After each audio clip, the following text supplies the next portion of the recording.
Thank you very much, Honorable Speaker. I did have opportunity to make both a personal presentation to this committee as well as a group presentation by 27 other honorable members of parliament. I would like to talk about three things. I've gone through it, and I must thank the committee for at least recording and acknowledging our presentation as 27 members of parliament who called for the creation of 10 additional counties based on the original Kilifi draft and other instruments that preceded the enactment of the 2010 Constitution. However, I've noted that there are several glaring misrepresentations of what the position of the Constitution is in relation to the way new counties are established. You will agree, Honorable Speaker, that the IEBC has completely no role in the review and delimitation of county boundaries.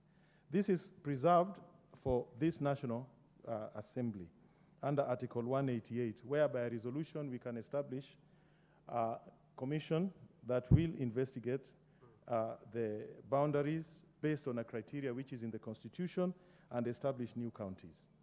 I've realized when I've read the report where they're making a statement under paragraph 201, and I believe it is FGHI, that the establishment of new counties require a referendum because such an act would interfere with the territory of Kenya. Nothing would be further from the truth. I've looked at Articles 5 and 6 of the Constitution, which clearly define what the territory of Kenya is, and territory of a country is defined by reference to external boundaries in terms of the neighboring countries, never by what the boundaries are within the county, which is where the boundaries for counties are.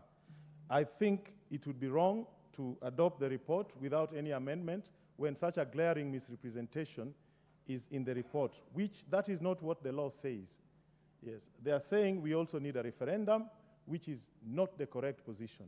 A referendum is clearly defined under Articles 255 and 256.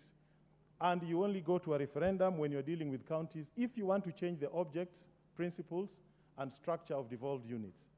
Creating new counties do not interfere with objects under Article 174, principles under 175, and the structure under 176. Structure is simply that a county government will have a county executive and a county assembly. There's no other structure. So it is wrong. I think we need to amend some of these resolutions here and then have accuracy in the report. So even though it is a product of negotiated settlement, we cannot allow it just to go with such misrepresentations. Secondly, I did make a presentation on party discipline as well as registration of new political parties.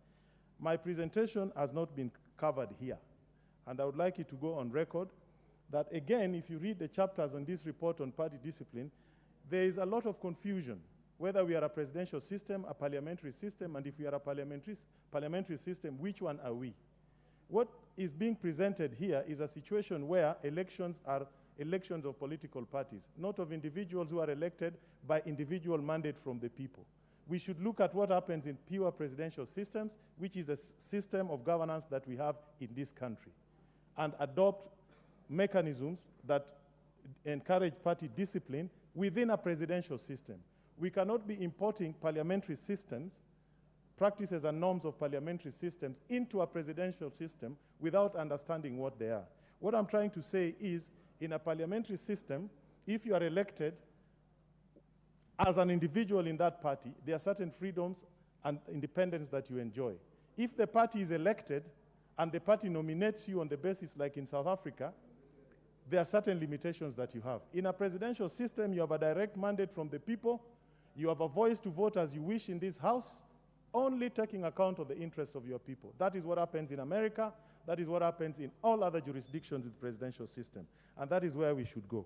Finally, I did propose, because of the bad manners of many people in the Republic of Kenya and the problems that we are having, that it is essential to institute what I call nationhood science, so as to promote the values and principles under Article 10. I've not seen it captured here. I wanted to go to in the record of this House that I feel very strongly that we need to introduce civic education, entrepreneurship, and other things that will inculcate the national values and principles under Article 10 of the Constitution in our young before they get spoiled, rotten, and mess up our country. With those remarks, I will be moving some amendments on the recommendations of the report. Thank you very much, Madam Speaker.